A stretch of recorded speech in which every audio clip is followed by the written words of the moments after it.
Hey there guys, I'm back to another video. Today I am here bringing you guys a brand new series called My Experiences, and these are basically stories relating to video games in my life. So the first topic for today, the first story I should say, we have had two Super Smash Brothers tournaments hosted at my school, my high school, and I was part of them. I was part of organizing it and managing it basically, and with the help of a bunch of friends we managed to go and get these two tournaments done for fundraising, and that's basically how it all started. We needed fundraising ideas for this club that we were in, and my friend John was like, why don't we do a Smash Brothers tournament? And I was like, that can work. You know, I didn't even think about that. So we had around 2 months worth of preparation. We came up with this idea towards the end of September, maybe in September, maybe, I'm not sure, but I'm pretty sure we had October, December, then January was the month that we were going to do it. So we had about 3 months, probably 2 months worth of preparation, and the preparation consisted of getting the TVs, getting the location, getting the date, getting a bunch of stuff done basically. So I'm gonna go down the list on what we had to do to go and make sure that this thing didn't end up being a disaster. So since this was our first ever Smash Brothers tournament, or video game tournament in general, hosted at the high school, we were trying to make sure that we did our best to go and make sure that minimal error can happen. So the date we wanted was a Friday, and the reason we wanted it on a Friday was because I believe that more people are more lenient to staying after on a Friday, because the next day is Saturday and then the day after that Sunday. So they basically have 2 days worth of just like doing homework, doing classwork, doing anything life related that they needed to do. Because if you did on like Monday through Thursday, any of those days, you basically had the next day of school to come to. So just having a Friday after school activity, staying after till 5, then coming home right afterwards sounded like a pretty good idea. I think that's just what I think. So we wanted the location to be a pretty big area, because despite people underestimating us, we definitely knew that there was going to be a lot of people at this event. So we hosted it in the largest cafeteria in the building that gave us enough room for the TVs and people to sit, to go and just hang out.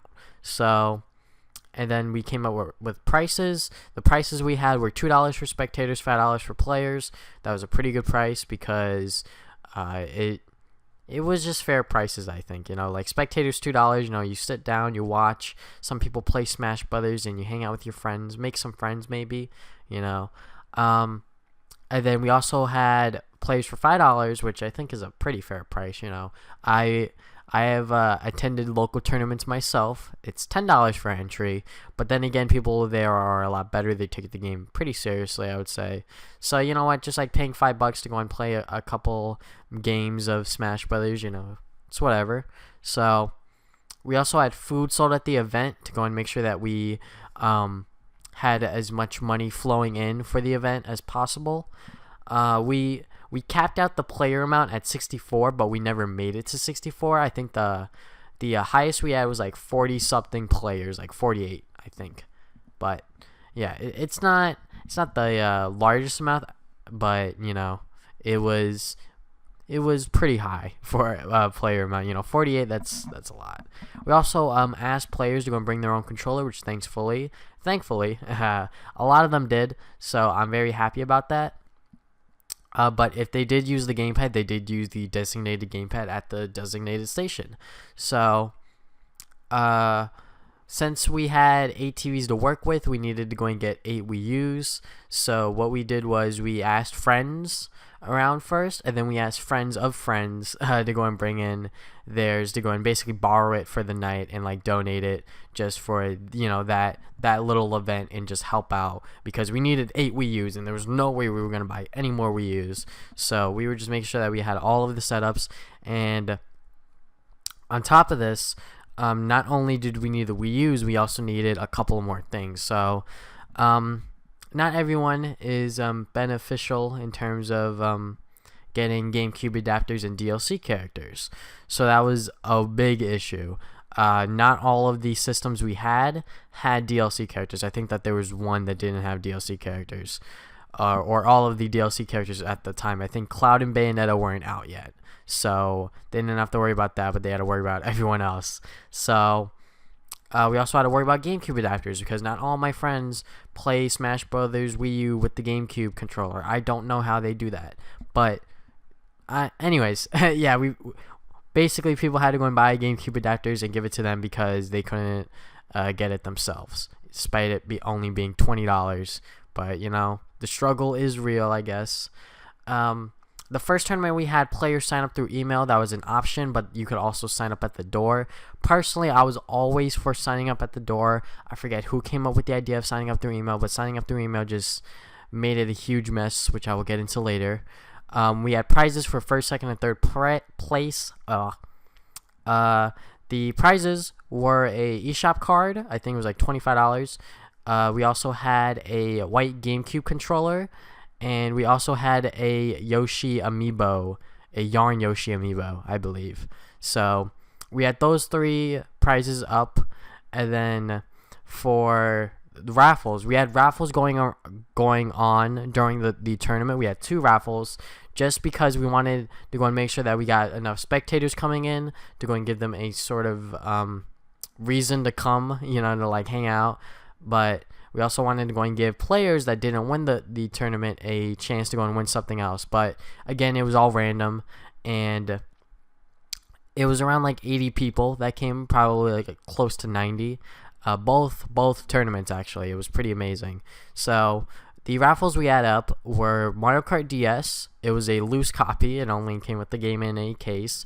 And Mario Yahtzee. So we had those 2 raffles up. And then for game rules, we just had 2 lives, 5 minutes, no items, and then legal stages. And then if the players wanted to go and ban stages, they could do that. But picking the stage was all about the player's consent. So like, if they just wanted to go on FD, you could do that. But if you wanted to like ban stages and like do all this other stuff, you could do that. I didn't do that. I didn't want to do that, but whatever.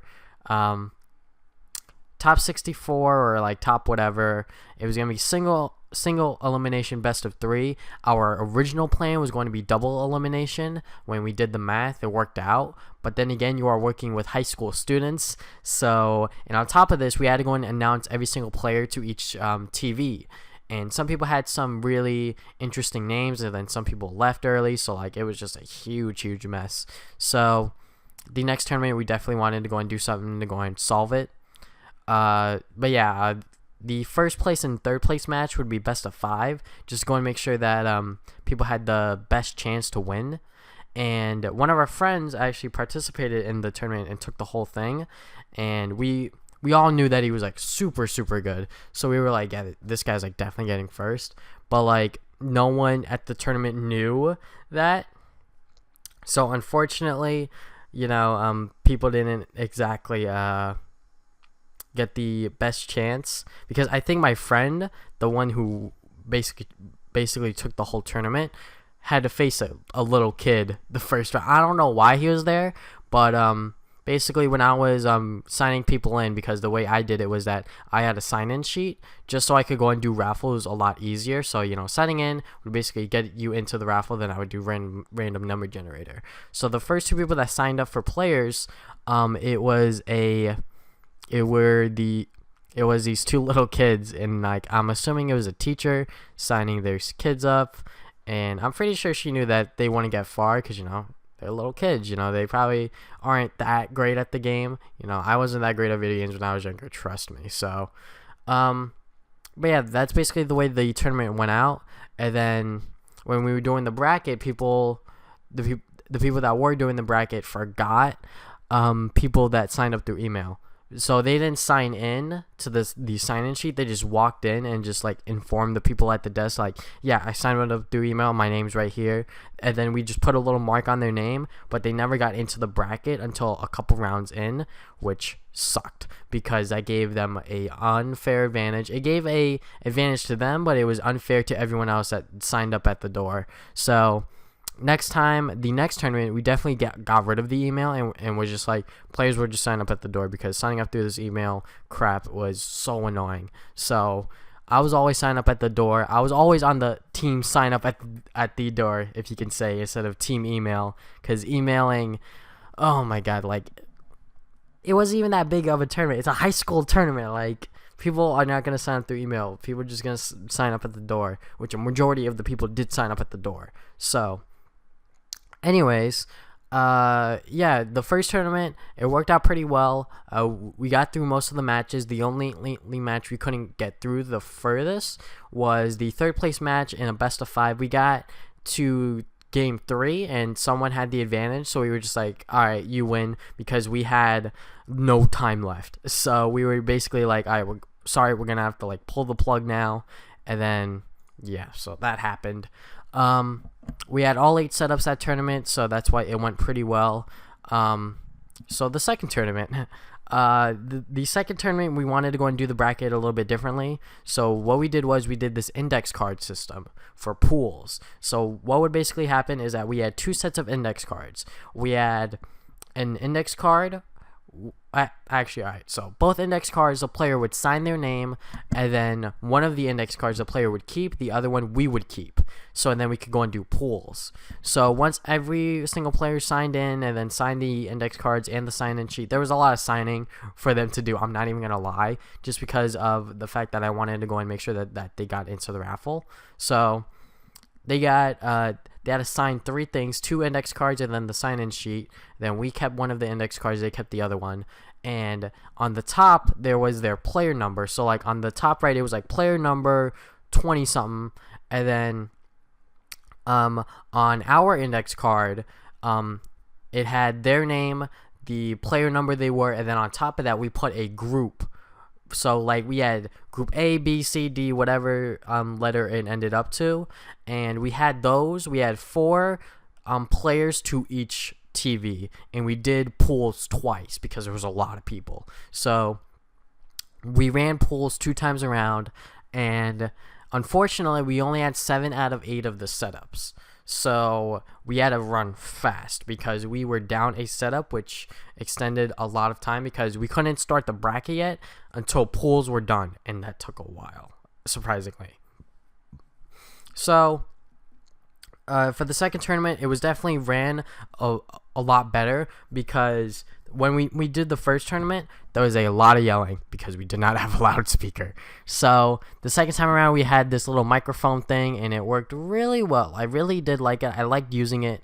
I felt like I had obviously a louder voice just because of the microphone and everything. So it was a fun little experience with the microphone. And on top of that, I wasn't blowing my goddamn voice box out because everyone was doing that on Friday. Then Saturday came in and we were just like, I can't talk, you know. So a lot of yelling, a lot of screaming going around because there was a lot of kids there. And as high school students trying to handle other high school students, that's pretty damn difficult. So again, we had raffles going around. We had better raffles. We actually had 1 more raffle instead of 2. We had 3 raffles. We gave away Mario Tennis Open for 3DS. We gave away a Smash Brothers poster, and we gave away a Mario poster, which was from levelupstudios.com. And then for the prizes, we had a Splatoon bundle, which was a Splatoon Boy amiibo and the Splatoon poster. The reason it was a Splatoon Boy amiibo instead of a Splatoon girl is because it was $1 cheaper on Amazon when I ordered it. I'm not even lying. It was like $8 and some change, and then the girl one was $9 and some change. I was like, I'm trying to save some money here, so I bought the cheaper one. And then the other prizes were a Mega Man plushie and a Zelda Hyrule Warriors scarf. So the prizes definitely had a huge step up, and I was very, very proud of the prizes that we had. It was very, very good. Yeah, so better prizes, better raffles, and just a better setup for the tournament in general. The only bad part I would say about the tournament was the grand finals, and missing that one setup screwed us over so hard. We had to do a 4-man among the top 4 players that were left. So whoever died first didn't win anything. Whoever died third got something. Whoever died second got second pick, and then first place obviously got first choice. So the fourth place guy, from what I heard, he was actually like sitting on the side, like waiting for them to like die. So I guess karma hits right back at you, instant karma. So but yeah, that was like the only like bad part I would say about the tournament. We still sold food, we still sold pizza, we still did everything we did last time, and it was just that it was on a much better scale because it was a lot more organized. We knew what we were doing this time, and I'm pretty sure if we were to do it one last time this year, which I'm pretty sure we're not, we would probably do a pretty damn good job, I would say. So yeah, so I learned a lot from hosting these 2 tournaments. I learned a lot working with people. I try my best to work well with others. I try to not let my ego and my myself get out of hand. I obviously, when you're working with others, you have to listen to everyone, you have to respect everyone, you have to work as a team. And when you're working towards something like this, like a fundraising thing, so you just gotta work together. Just don't be dicks about it. So just like let yourself come through, just let yourself be yourself, but don't be, obviously, if yourself is being someone that's a dick, obviously you gotta change that. Just like try your best to be respectful and try to listen to reason and try to cooperate with others. That's basically what I'm trying to say. But yeah, we made a lot of money for these 2 tournaments. We made our goal for the fundraising and all this other stuff, so I'm very, very glad that we did these 2 tournaments. It was a experience in my senior year that I will never forget anytime soon. It was a fun ride, a very stressful ride, mind you, but yeah, so that is all I have for today. Thank you guys for watching this video. If you guys have not already, you can subscribe. New videos up every Saturday. And if you guys are sticking around for this full 17 minutes, I thank you so much. I know that there are a lot of people that don't listen to the full 17 minutes. And if you are listening to this right now, thank you so much. So if you guys want to follow me on Facebook and Twitter, you can do that as well. Links will be in the description below. And I think that's about it. Thank you guys for watching this video again. Now, I'll see you guys next time with more videos. Game on, gamers.